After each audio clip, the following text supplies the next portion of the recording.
Assalamualaikum warahmatullahi wabarakatuh. Perkenalkan, nama saya Muhammad Satria Nazaria Putra dari kelas TKL 2, 10 TKL 2, nomor absen 25.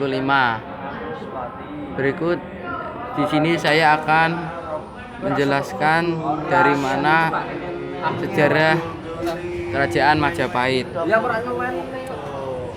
Kerajaan Majapahit adalah salah satu kerajaan terbesar yang paling berpengaruh dalam sejarah Indonesia. Berpusat di Jawa Timur, kerajaan ini mencapai puncak kejayaan pada abad ke-14. Hingga awal abad ke-16, Majapahit didirikan oleh Raden Wijaya. Pada tahun 1293, setelah berhasil mengalahkan kerajaan Singgasari yang sebelumnya berkuasa, Raden Wijaya yang kemudian menjadi raja pertama Majapahit dan gelar Kertarajasa Jayawardhana adalah seorang pemimpin yang cerdik dan strategis. Setelah mengalahkan Singasari, ia berhasil memperluas wilayah kekuasaan Majapahit dengan mengalahkan kerajaan-kerajaan tetangga seperti Bali, Sunda, dan Palembang. Dalam upaya memperkuat kerajaannya, Raden Wijaya menjalin aliansi dengan Mongol dan mengadopsi sistem pemerintahan yang efektif. Namun, kejayaan sejati Majapahit terjadi pada masa pemerintahan Hayam Wuruk yang menjadi raja pada tahun 1350. Hayam Wuruk dikenal sebagai raja yang bijaksana, pandai berdiplomasi. Ia menjalin hubungan baik dengan negara-negara tetangga seperti Cina, India, dan negara-negara di Asia Tenggara.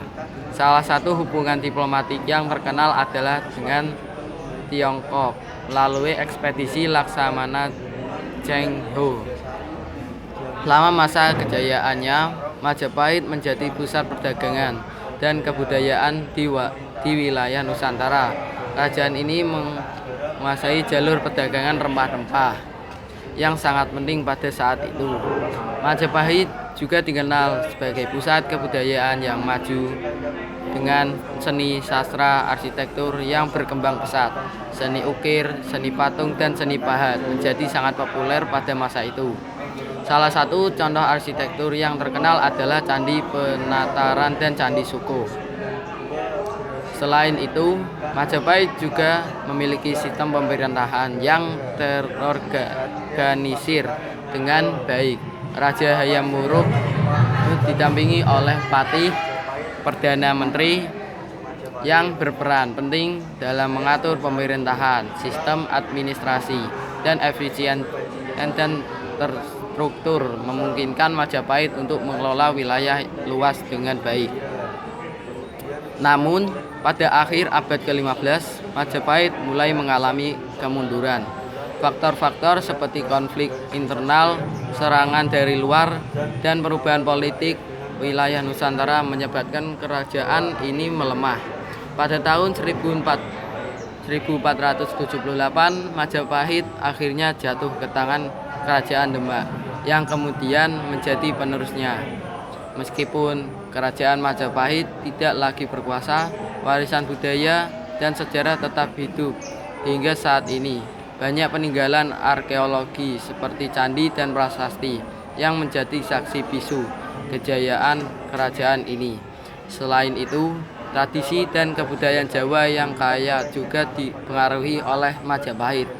Kerajaan Majapahit merupakan salah satu periode terpenting dalam sejarah Indonesia.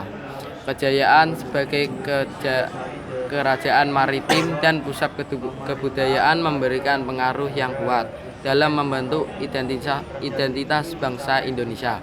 Majapahit juga menjadi contoh penting tentang bagaimana sebuah kerajaan dapat mencapai kejayaan melalui diplomasi, perdagangan, dan kebudayaan yang maju.